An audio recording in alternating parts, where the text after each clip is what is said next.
If Curtis Anderson wanted to tell the warden, why, that was fine by us.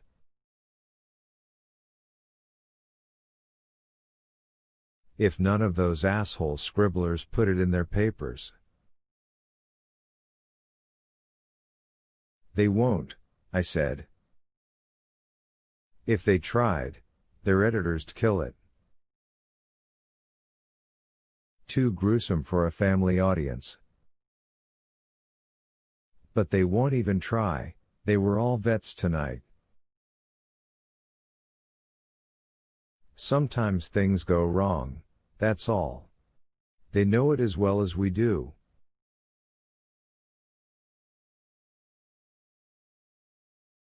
Anderson considered a moment longer, then nodded. He turned his attention to Percy, an expression of disgust on his usually pleasant face.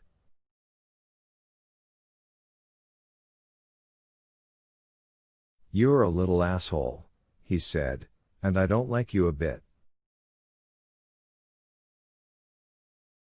He nodded at Percy's look of flabbergasted surprise. "If you tell any of your candy-ass friends I said that, I'll deny it until Aunt Rhodey's old gray goose comes back to life, and these men will back me up."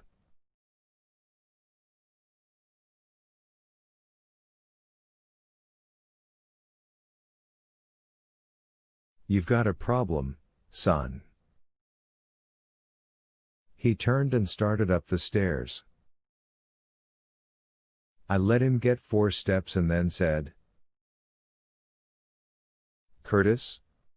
He turned back, eyebrows raised, saying nothing. "You don't want to worry too much about Percy," I said. "He's moving on to Briar Ridge soon. Bigger and better things. Isn't that right, Percy?" "As soon as his transfer comes through," Brutal added. "And until it comes, he's going to call in sick every night," Dean put in.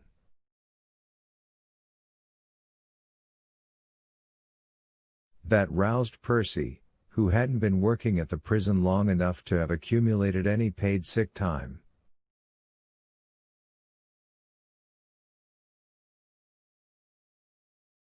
He looked at Dean with bright distaste.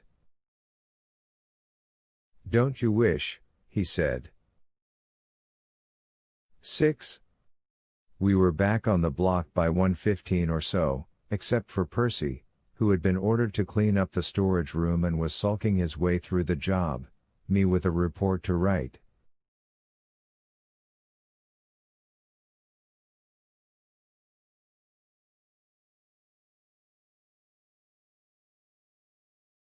I decided to do it at the duty desk. If I sat in my more comfortable office chair, I'd likely doze off.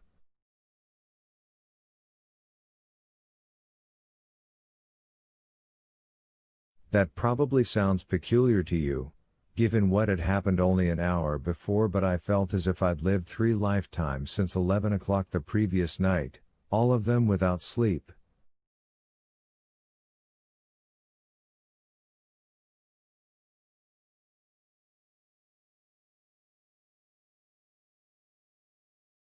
John Coffey was standing at his cell door, tears streaming from his strange, distant eyes. It was like watching blood run out of some unhealable but strangely painless wound.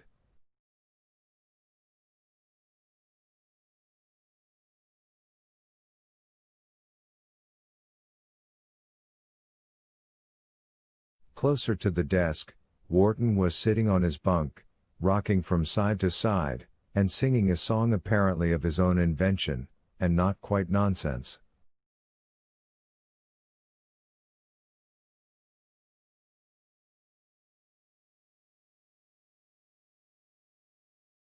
As well as I can remember, it went something like this.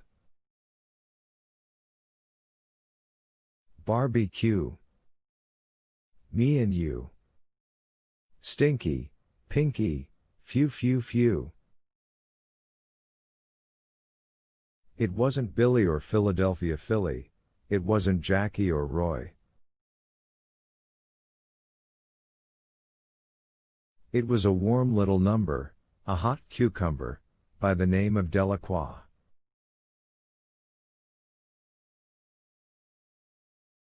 Shut up, you jerk, I said.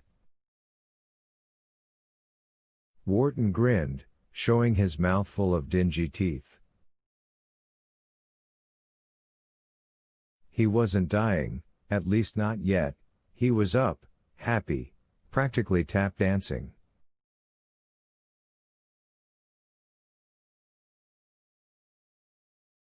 Come on in here and make me, why don't you? He said happily, and then began another verse of the barbecue song, making up words not quite at random.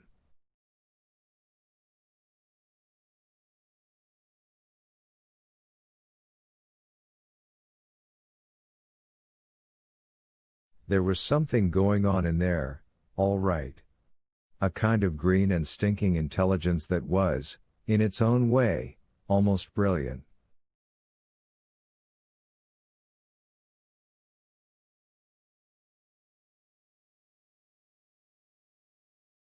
I went down to John Coffey.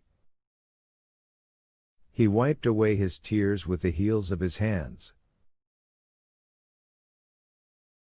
His eyes were red and sore looking, and it came to me that he was exhausted, too.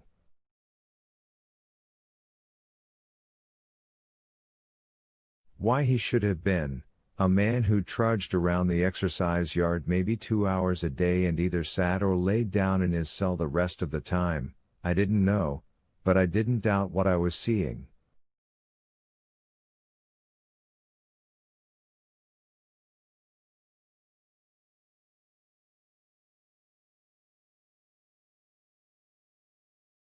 It was too clear.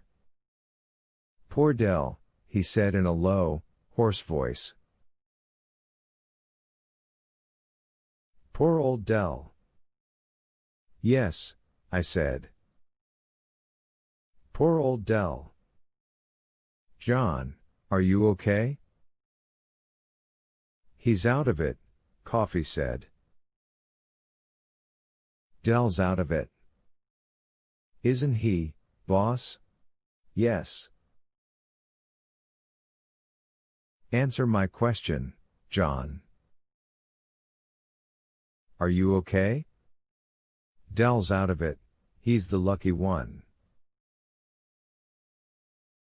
No matter how it happened, he's the lucky one.